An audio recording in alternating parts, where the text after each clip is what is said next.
Well. Some people asked for this. I'm back. Yes, sir. And I'm pretty sure I can end this game in this video. Yeah. Subscribe, like, comment down below. I don't know. I was about to say if you want more, but my favorite Protogen 3, I checked on Steam, is not released yet. So yeah, let's go. My body, it was disposed of like oh yeah, now I remember the lore. It was like a week ago, where a week ago I played this game. Now I'm jumping back in. I remember the lore. The person we're playing as got his, I don't know if his body, no, his brain is the only thing intact. Okay. I was filled with rage, pain, horror, sorrow for my for my loss. Santa looked at me with a sad expression and repeated those words again. I'm sorry. I shook my head, disappointed. I'm kidding. Not wanting to hear it again. The phrase made me sick. But Marvin, it's not that bad. You got an 80-incher. Oh. Upgrades, people, upgrades. If you're gonna upgrade yourself, why not go all the way through? If it's safe. Of course. 100%. But Marvin, it's not that bad. Believe me, you'll soon get used to your new body and it won't be as awful as it seems right now. We can modify your body, bring it all to life, and you won't even remember that it was once a stranger to you. Believe me, there's nothing wrong with being a what? A robot? A pile of metal? My life is ruined now. Can't you see that? Can't you see what I've become? The monster I've become. I'm just a trash can. Wait, what? No, he's not. You've seen him. He's like a T850 or maybe a T800 model. Everything will be fine. You'll be able to go back to your old job, your old lifestyle. I'll make your body perfect. Even better than it was before. I couldn't hold back a growl as I jumped to my feet. What the hell are you talking about, better? Look at me, I'm not alive now. I'm just a brain in a box. I can't do anything. No, okay, let's do the debate here. I'm clearing it right now. He's 100% alive.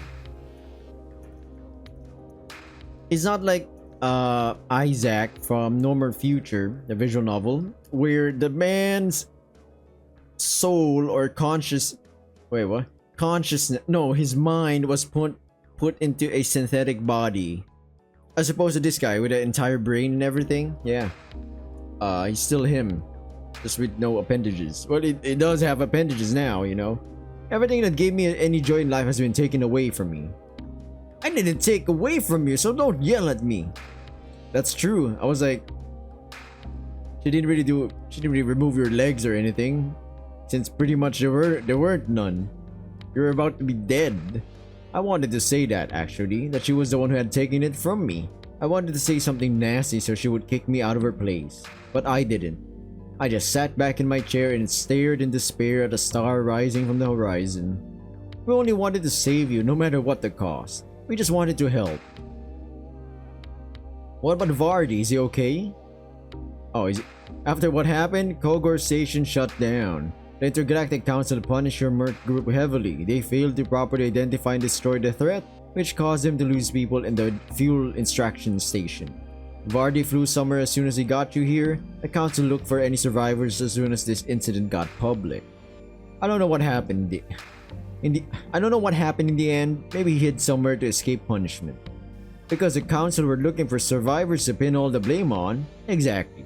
And you, just like everyone in your squad aside from Vardy, are officially pronounced dead. So they won't look for you. I just hope he got away. Yes, let's hope he's fine. Yeah, he's gonna struggle to digest all that info, or any digesting at all. My head was spinning from everything that had been thrown at me in the last few hours. Oh no, my eyes, the stars. Vardy, my good friend, the only person I trusted with my life. The only person I cared about was nowhere to be found. Was he even alive? We started working on Kogor together only a few years ago. Everyone always said that they had a bad reputation, but we didn't care. We didn't have a place of our own anywhere. It also seemed that we had nothing to lose either. But what did it matter if it paid well and always gave us work? Now that carelessness had finally caught up with me and it had come back to bite me in the ass. Or whatever's left of my ass. I wanted to believe that Vardy was alive. That he was out there somewhere in the far reaches of space and we'll eventually meet someday. In an instant, I lost everything. My usual life, which I considered a true paradise. My squad, for which I felt a great responsibility. My best friend who was always by my side. And who literally saved me from death.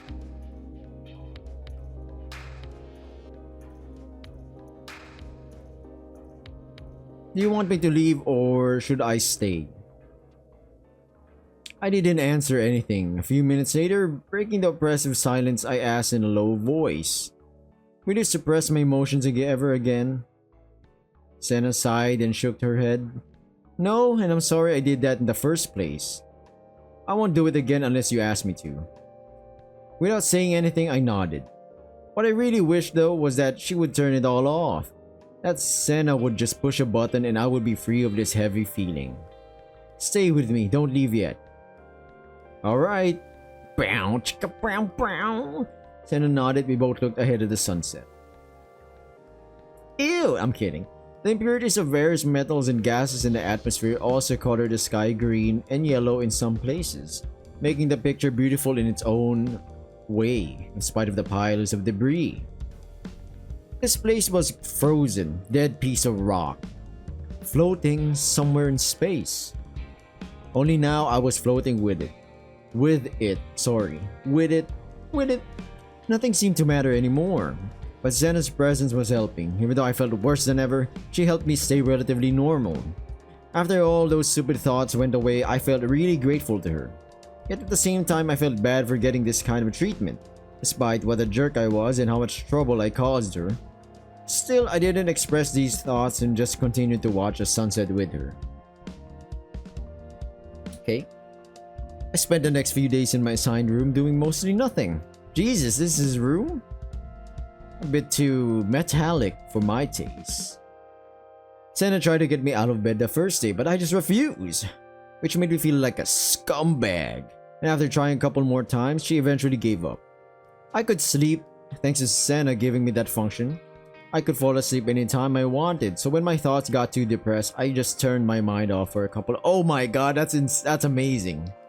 That really helped. Every once in a while, Senna would send Sparky to check on me to see if I was alright. Sparky annoyed the fuck out of me, but the third day I had gotten used to him. The lack of company didn't do me any good, and even though Sparky wasn't much of a talker, I sometimes gave him some long monologues where I expressed my thoughts and emotions. Sparky looked at me with his camera eye and nodded every now and then as if he understood what I said. He was still the only one I talked to, because I couldn't quite gather my thoughts to have a proper conversation with Senna, both because I was a bit ashamed of my behavior and because she was busy. My revival took too much of her time, so now she had to work even harder to complete all the commissions she had. I still didn't remember what had happened before I passed out. Fragments of memories were blurry, vague, being the only one who got away.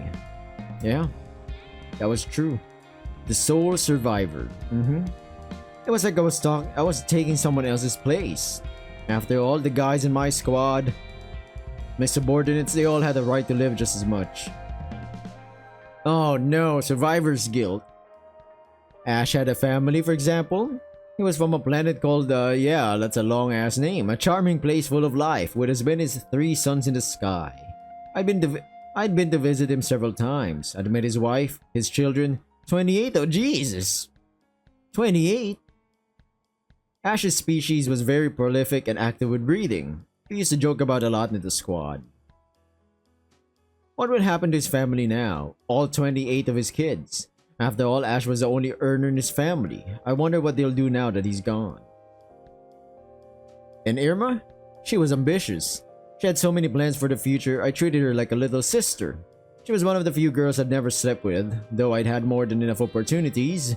However, she and I just weren't attracted to each other. Irma was one of us, a biological protogen. Like Vardy, she had entrusted me with her life.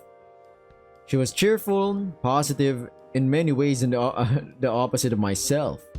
And yet we got along very well, often discussing business. Life on breaks or long flights or joking and chatting about all sorts of nonsense. Now she's gone and I couldn't forgive myself for that. I felt I could have saved them, could have at least tried, even if I didn't remember what had happened. Opening my eyes, I stared up at the ceiling. I didn't know what time it was or even what day it was outside the room. But I was like, nah, fuck this room, I'm going outside. Sitting up in the bed, I looked over at Sparky, rolling from corner to corner, looking for a single speck of dust. Sparky? Do you think she's mad at me? I would, but I'm assuming no. If she's like Juno, I don't think so. Beep beep. Yeah, your answers never disappoint me. I got the F out of bed for the door. Sparky followed me cheerfully. We stepped down the long, cold corridor that smelled of steel, and we quickly reached the elevator. As I pressed the lab button, Sparky jumped to the elevator with me, looking up at me expectantly.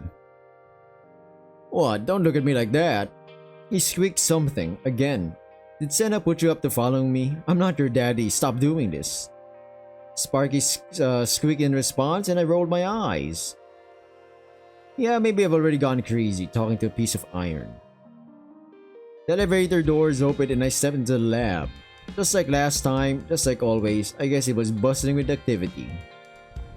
Trinity robots were busily collecting and churning, soldering, and screwing something together. I strode forward looking around for Senna and didn't take long to find her. I stopped and looked at her. She was working hard at some huge machine. Senna was sitting with her back to me and my gaze slid down to her slightly arcing back. It reminded me of all the times we had fun together. Whoa, calm down, horn dog. Her figure literally attracted the eye, and though I had tried many different girls from different planets, it was Senna that I returned to time after time. This guy's a horn dog. She was the only member of my species with whom I'd had fun in bed.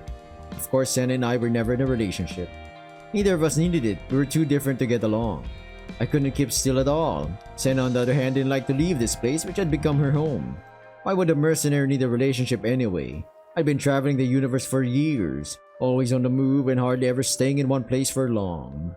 In such realities, it was simply impossible to maintain a romantic relationship. This guy, the contraire right here. I've seen quite a few deaths, and it further convinced me that relationships are not for me. But bed fun was different. It required no commitment, no feelings. I'd fly in after a mission, Senna and I would have a great time together, and then I'd fly out just the same day. Friends with benefits, huh? An F-buddy. Over the years, it had become a habit I couldn't get rid of, nor did I want to. We were both happy with what we had.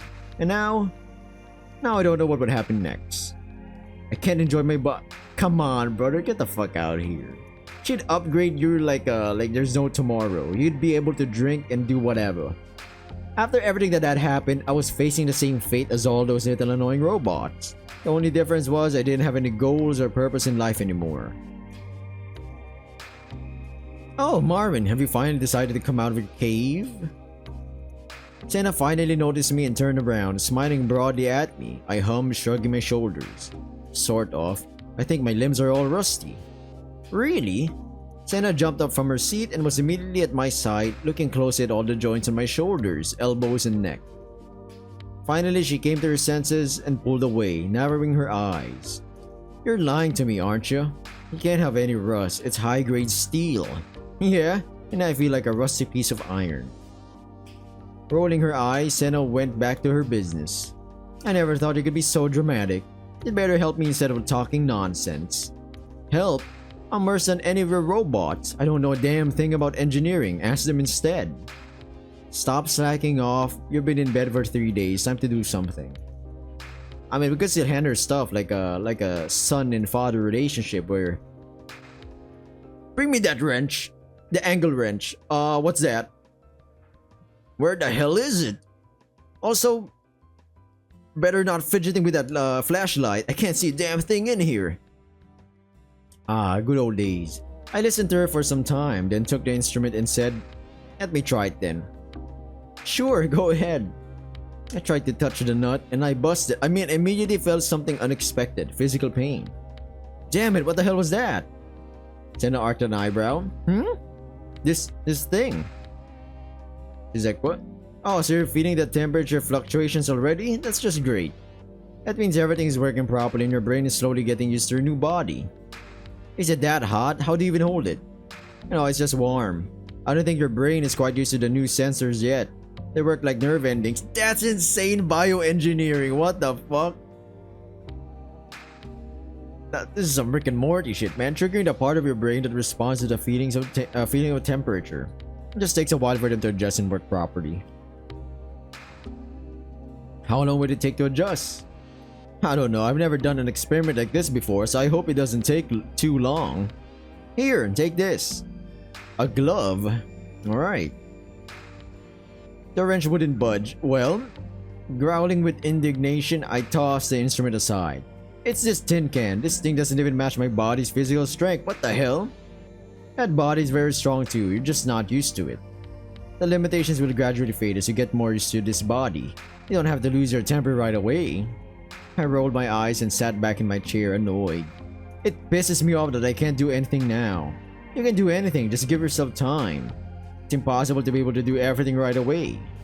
I used to be able to do all that until I woke up in this thing. Jesus, calm down, man. It'll all come back with time. Meanwhile, you can help Sparky and Mikey take out the trash. Waving her hand to the side, Senna pointed to two Trinity bots diligently picking up various debris of the floor. The debris ranged from bolts and metal splinters to torn wires and crumpled pieces of paper. I looked at Senna disparagingly. Seriously? What's the big deal? You wanted to help me, didn't you? That helps me too. I didn't want to. You made me. Alright, this guy's just a whiny motherfucker. But then again, he lost his body, so cut him some slack, I guess. For the next few hours, I helped the bots pick up trash all over the lab, which seemed like a never-ending task. He is a garbage can, or a garbage collector. Resigned to my silently follow the robot. Yep. Sparky's and him picking up small trash, huh? Stop it, I'm not your father, whatever, don't follow me. Oh, Sparky really likes you. He took to you directly. I looked soured at Senna. He's a robot. So what? Doesn't stop him from being cute or from loving you at all. Right, Sparky? Sparky looked at me like he knew what I was thinking and was deeply offended. When Senna said he was cute though, the rest of the Trinity went crazy and started circling the room furiously, tangling under her feet. Enough, enough. You're all cute. Mikey, don't you dare hit Sparky for what I said. Oh, what a meanie. Hey, look what I've got. Screwdrivers, huh? They're the I need that shit, man. You drop something, boom, they get collected. All the robots, including Sparky, scrambled out of their seats, spun their wheels furiously, and went in search of the screwdriver. Senna and I just gave them a silent stare. So that's what you do around here all day, playing with these bots? They're like pets to me, you might say. You shouldn't think that they don't understand anything. I created them myself and I can assure you that they feel everything and understand everything. They just can't answer. And why didn't you give them a chance to speak? I don't know, I haven't gotten around to it and I'm used to being in silence. 5 years ago I still had an AI voice assistant but I've turned it off since then. Any particular reason why? Nah, I just didn't want to pay for the subscription anymore. Wait, there are subscriptions for things like that? Huh, there are subscriptions for anything you want in this world. That's true. I smiled a bit and asked her jokingly, even for a new body? Well, if there's no such thing, then we'll make it happen ourselves. From now on, you'll have to spend 30 minutes each day playing with the Trinity bots. That'll be your subscription fee. Wait, seriously? How am I supposed to play with them? Throw screwdrivers all over the place? That included the daily routine with Senna. This guy absolutely does not give a fuck about Senna. This is what a selfish prick, man. He's like, I don't really know her day-to-day life. It was slowly becoming my routine too, even if it wasn't easy to get used to. Senna led a rather measured, quiet lifestyle, mostly devoid of any events. For me, of course, it was wild. Huh? What does he mean? I was not used to staying in one place for more than a few days, much less doing the same monotonous work in as many days. But I had no other choice. I couldn't leave because Senna still hadn't finalized my new body and how it interacted with my organic brain. Every day after hours of work, Senna's work inventions and me picking up trash with Trinity bots. We were busy continuing to customize this tin can I was stuck in. Most of the time it went by unnoticed by me, but sometimes Senna's manipulations made me hiss and twitch. Like when she tried to calibrate the temperature susceptibility. Of course, my metal body didn't care now, couldn't get burned, but I needed to be aware of the temperature around me. So Senna and I were trying to tweak the sensor so that I wouldn't be too sensitive to the temperature, while also being able to realize if something went wrong around me, like if I grabbed into a piece of red hot metal. All in all, these sessions went pretty smoothly. Though I didn't particularly enjoy sitting in the special chair and hearing Senna poke around my skull. At this point, I felt like a guinea pig who had been involved in some mad scientist experiment against his will. And I knew that Senna was doing all this to help me, it wasn't really helping. What a contradictory person. I wasn't like myself, even though I had gotten better recently, I was still irritably grumpy and always dissatisfied. Everything around me was irritating, my own helplessness, my new body, even the interest Senna had taken in modernizing it. We had an argument about it once. Senna didn't hide her enthusiasm at all, twirling my sensors around, and it pissed me the hell off. Can you please not enjoy everything so poorly? Senna looked at me like I was an idiot and rolled her eyes. I'm sorry, Mar, but I can't do that. I realize this all seems like some kind of nightmare to you right now, but realize what I've been able to do is a miracle, considering I've never done this before. So no, I can't pretend like I don't care because this is a real breakthrough in my personal skills.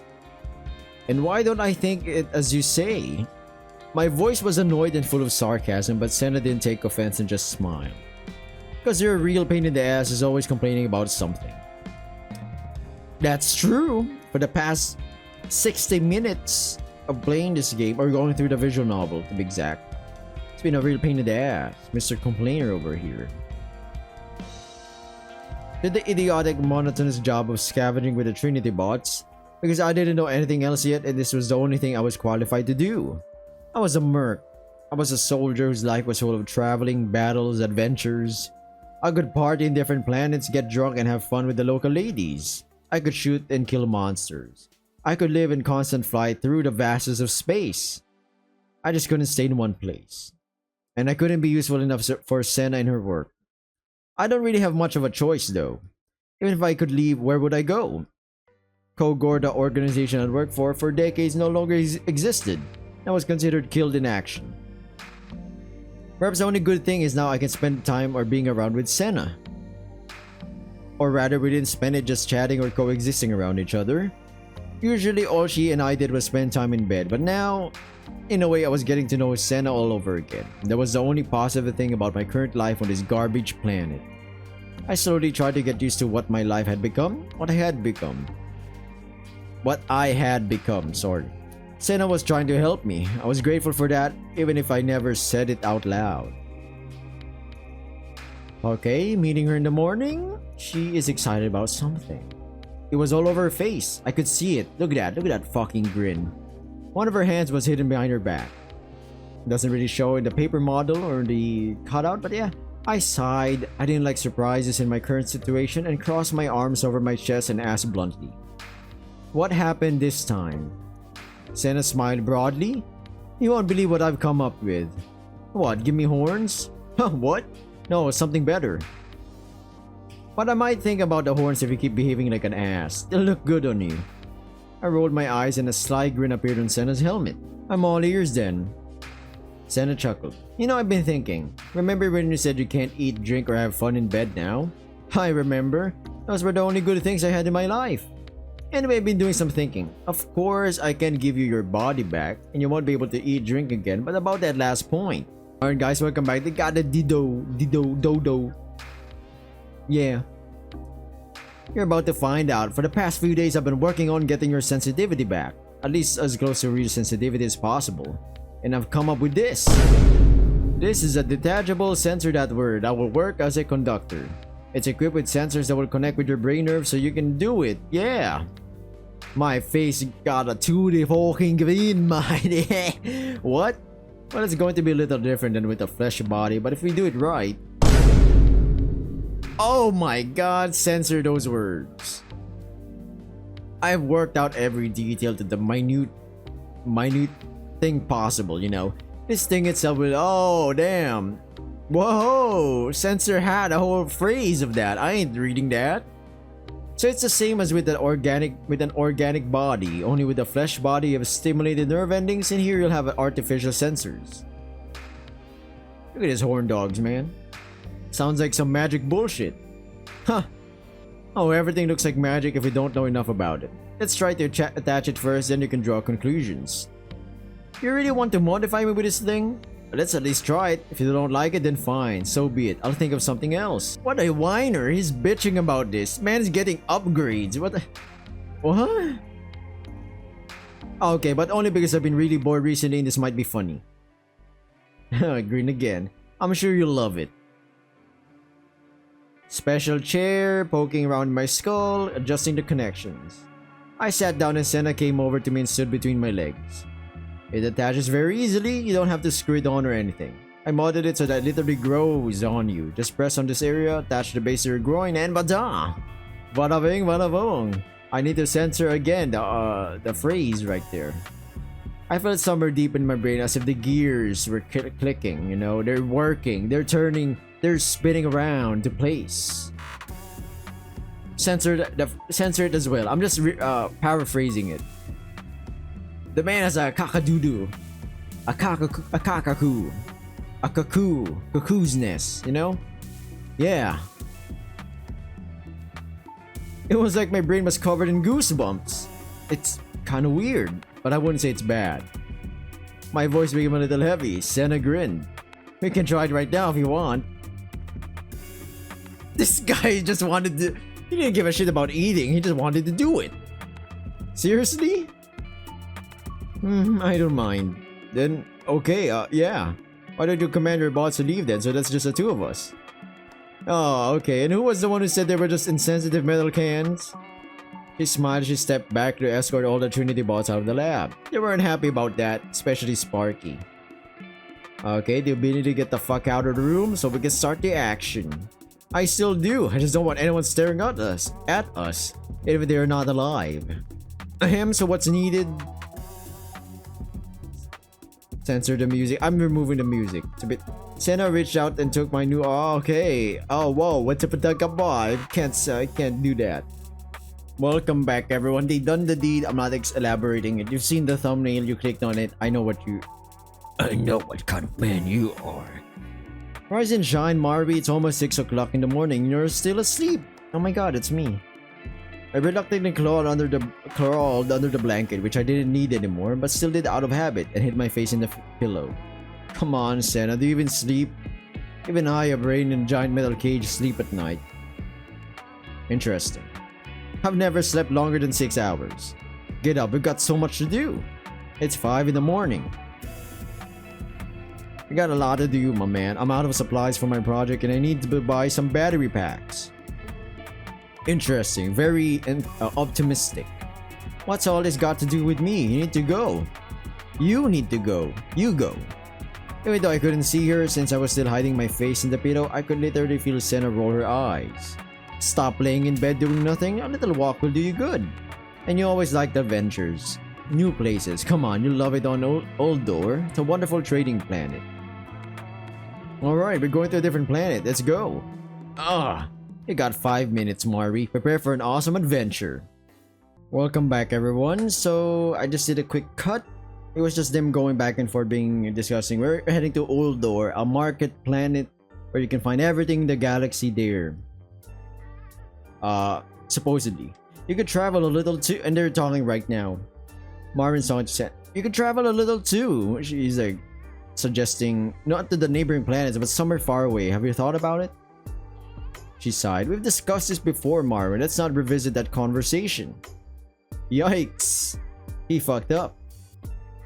So I just concentrated on watching the scenery as the ship steadily made its way to its destination.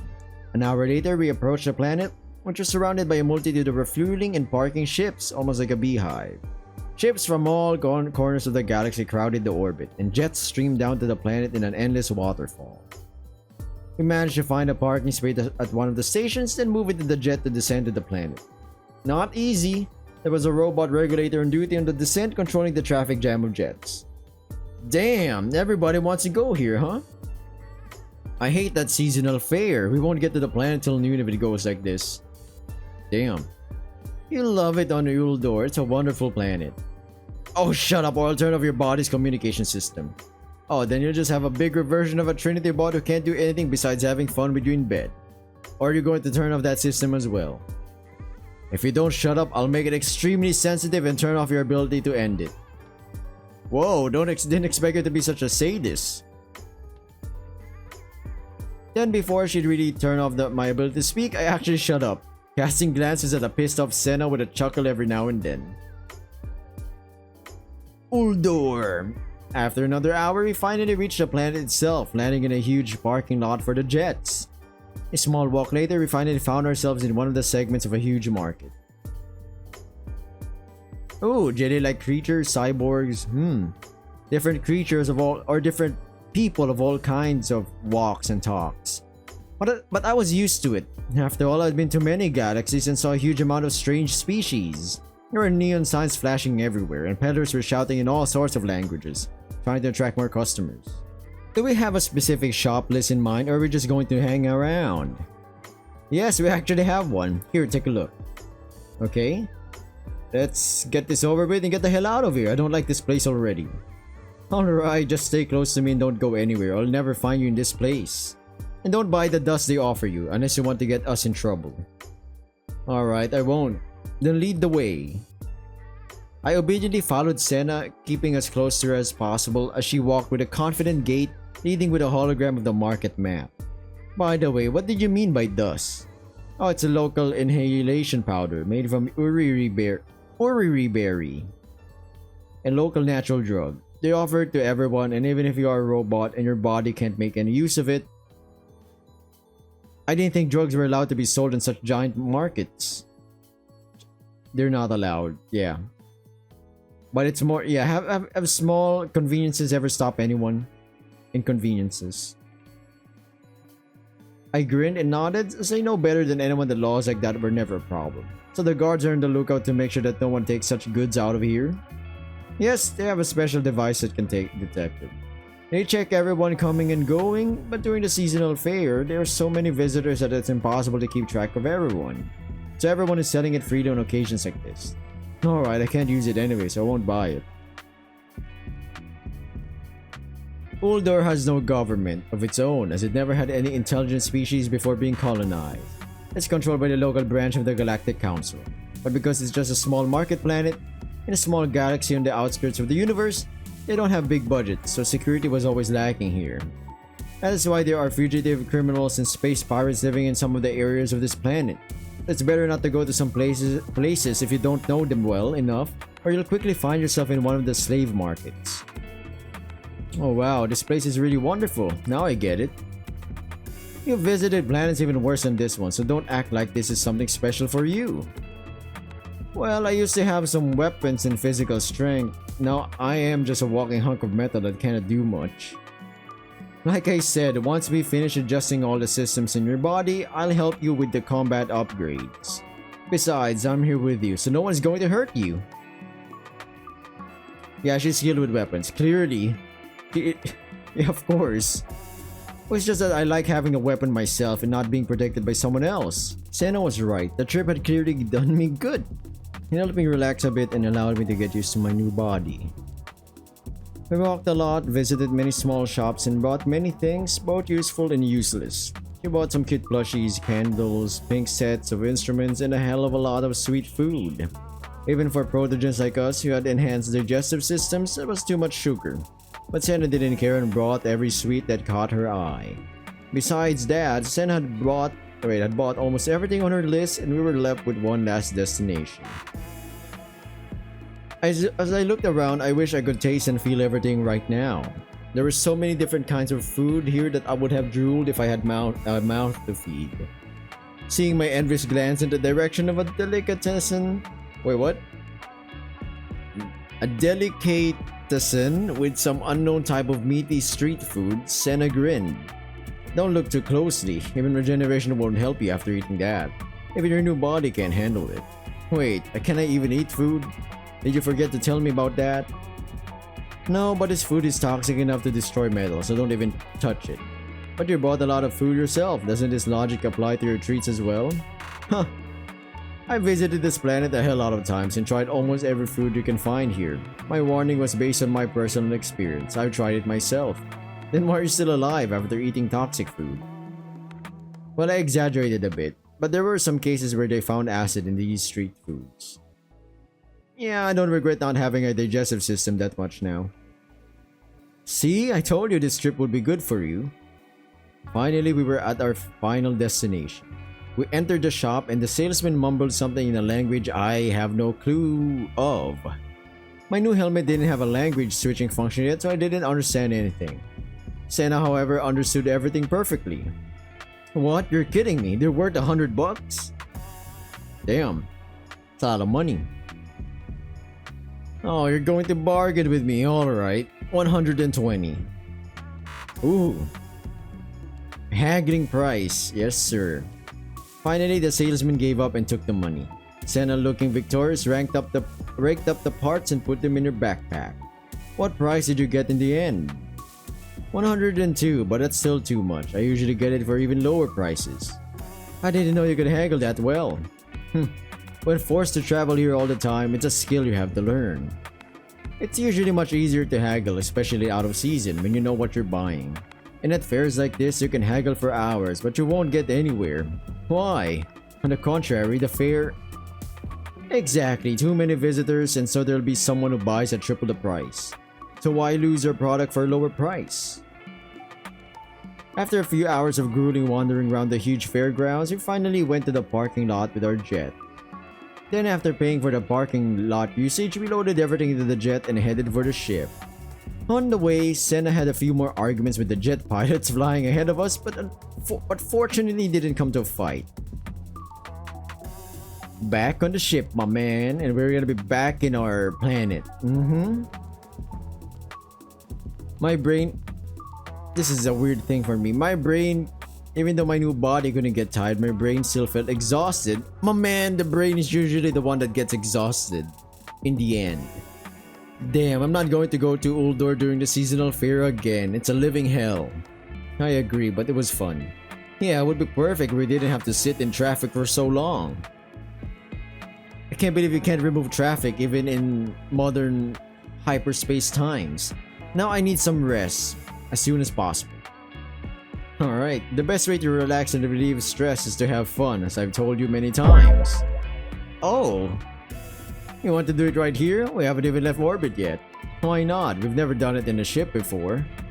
New experience, huh? Well, okay. Welcome back. They did it, that's what I'm gonna say. Listen, do you really want to go back right now? Do you have a better idea? Sort of. See that moon right there? Yeah. This is Cersei, one of Uldor's moons. It's quite beautiful there. It's basically a giant park with real nature. If you want, we can fly out there and take a little walk. Yeah, that would be cool.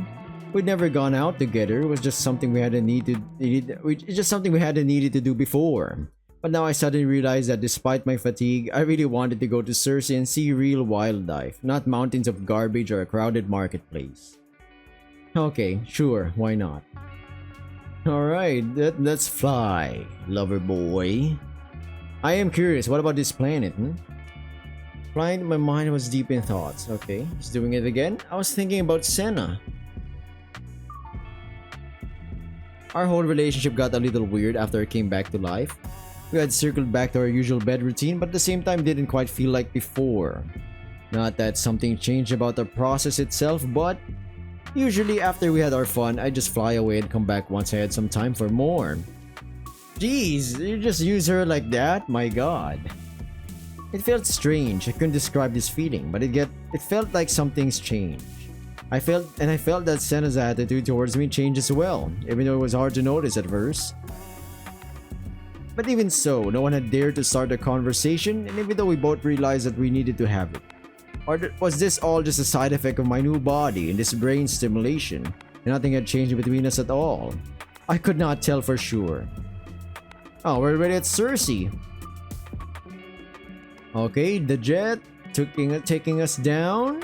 Cersei was a small planet. Yes, we understand that there's wildlife or vegetation there. Yeah. Local star, but despite the darkness, everything was clearly visible thanks to the scattering of blue lights below. Interesting. It wasn't until we descended into a clearing surrounded by dense forest that I realized those lights were native plants. The flowers and foliage all lit up with a blue glow from within, creating a natural light on Cersei. Nightlight, sorry. It was so beautiful that once I stepped onto the surface of the satellite, I spent a few minutes just looking around, absorbing the beauty spread out around me. Well, what do you think? Not bad. I've never seen anything like this before. Knew you'd like it. And I can see why she likes it as well. It's her color.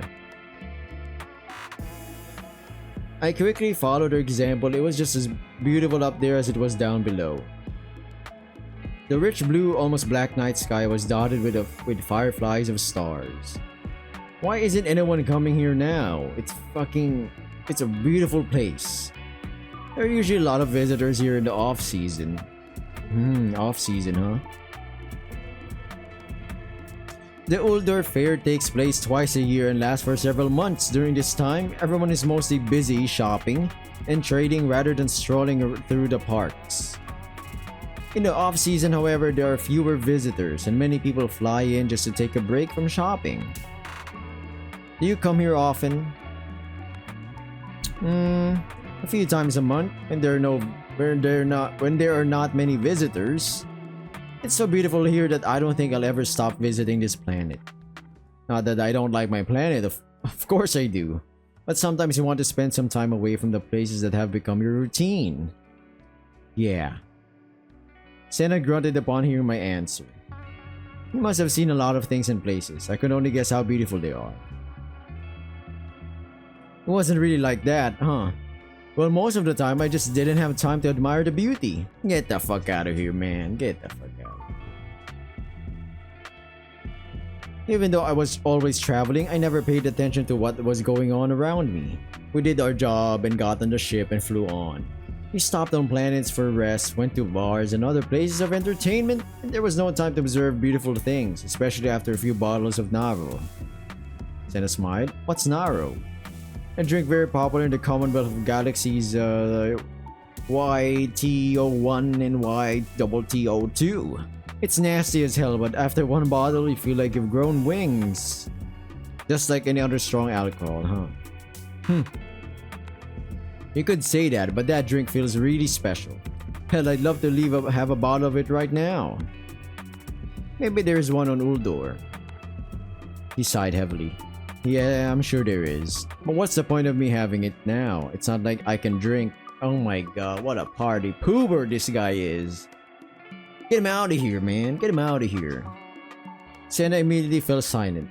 There was nothing to argue about. Of course, I really couldn't drink or eat now. And even though Senna had managed to figure out how to give me back at least part of my old life, the rest of it was more difficult. Don't worry, you can still travel. Get back to your old life. And maybe find some more meaningful things to do, not just booze and food. I agree. I was like, this guy's just living... I guess I'm gonna end this short video right here. I'll be seeing you in the next part of my Protogen Engineer. Yeah, I'm making another part. See ya! Good luck on whatever doing. Comment down below. Toodaloo!